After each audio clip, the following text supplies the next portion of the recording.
Hello everyone. पिछली classes में हमने राष्ट्रपति महोदय के क्वालिफ़िकेशन, उनके इलेक्शन, उनके ओथ के बारे में पढ़ा। आज की क्लास में हम इम्पीचमेंट के बारे में पढ़ेंगे कि राष्ट्रपति को महाभियोग के द्वारा किस तरह से हटाया जा सकता है। आज हम इम्पीचमेंट का प्रोसेस पढ़ेंगे। यह संविधान के आर्टिकल 61 में बताया गया है। वैसे राष्ट्रपति का रिमूवल किस तरीक़ों से होगा उसके बारे में article 56 clause 1 sub clause B में बताया गया है, जहाँ पर ये कहा गया है कि राष्ट्रपति को सिर्फ एक ही कारण, जो कि वायलेशन ऑफ द कॉन्स्टिट्यूशन या संविधान का उल्लंघन, यही एक कारण है जिसके कारण हटाया जा सकता है। उन्हें किसी अन्य रीज़न से या अन्य कारणों से अपने पद से नहीं हटाया जा सकता। राष्ट्रपति के ऊपर जो चार्जेस, जो आरोप लगाए जाएंगे, उसकी शुरुआत सदन के किसी भी हाउस से की जा सकती है। वह या तो लोकसभा से की जा सकती है या राज्यसभा से की जा सकती है। कार्यवाही प्रारंभ करने के लिए क्या करेंगे? सबसे पहले हमें एक नोटिस देना होगा राष्ट्रपति महोदय को। 14 दिन पहले रिटन नोटिस जाएगी, उसके बाद ये प्रक्रिया प्रारंभ होगी।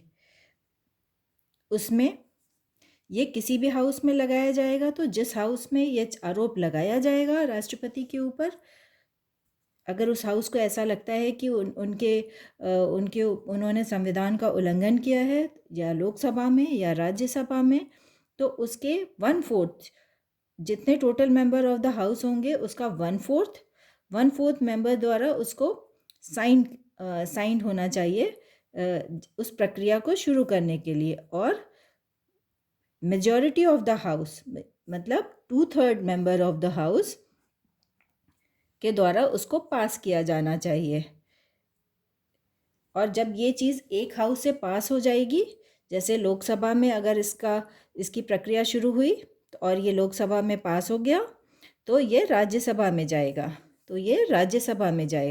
राज्यसभा में पहले तो राज्यसभा को ये अधिकार होगा कि पहले वो जो भी आरोप राष्ट्रपति महोदय पर लगे हैं उसका इन्वेस्टिगेशन करेगी। और उसको यदि ये लगता है कि राष्ट्रपति महोदय पे जो भी चार्जेस लगाए गए हैं, जो भी आरोप लगे हैं, वो उसके इन्वेस्टिगेशन में सही साबित होते हैं, तो उस हाउस के जिसने इन्वेस्टिगेशन किया है उन आरोपों का, उस हाउस के द्वारा भी 2/3 मेजॉरिटी द्वारा उसको पास होना चाहिए।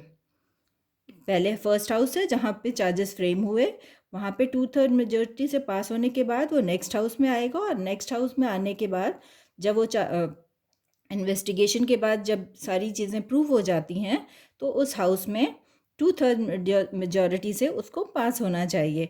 और इस इन्वेस्टिगेशन में राष्ट्रपति उस इन्वेस्टिगेशन का या उसके रिप्रेजेंटेटिव के द्वारा उसका पार्ट हो सकता है। इन्वेस्टिगेशन का पार्ट राष्ट्रपति महोदय हो सकते हैं।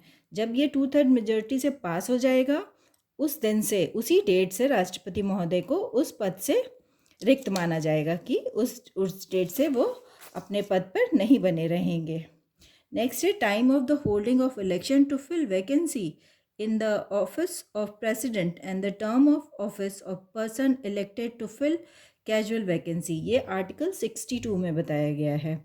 नॉर्मल कंडीशंस में राष्ट्रपति के टर्म पूरा होने से पहले ही इलेक्शन की प्रक्रिया को पूरा कर लिया जाएगा, लेकिन किसी अदर कंडीशन में, जैसे डेथ है या राष्ट्रपति महोदय ने रिज़ाइन कर दिया, उन्होंने अपना पद त्याग दिया, या उनको इम्पीचमेंट के द्वारा हटा दिया गया, उनका रिमूवल हुआ, उस कंडीशन में ये जितना जल्दी हो सकेगा इसे पूरा कराया जाएगा। लेकिन ये किसी भी कंडीशन में 6 मंथ से ज़्यादा नहीं होना चाहिए।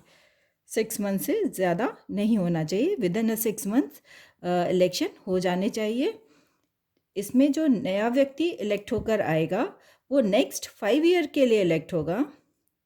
वो उस ऑफिस को 5 ईयर के लिए, जो कि आर्टिकल 56 में बताया गया है कि राष्ट्रपति का टर्म 5 ईयर्स के लिए होगा, वो 5 ईयर के लिए अपने पद पर बना रहेगा। ये नहीं होगा कि फर्स्ट राष्ट्रपति महोदय 3 साल में उन्हें सम कंडीशन वो हट जाते हैं तो दूसरा जो व्यक्ति आएगा वो 2 साल के लिए रहेगा। नहीं, जो नया व्यक्ति आएगा वो आर्टिकल 56 में जो प्रोविज़न बताए गए हैं उसके अकॉर्डिंग वो 5 साल तक अपने टर्म को पूरा करेगा।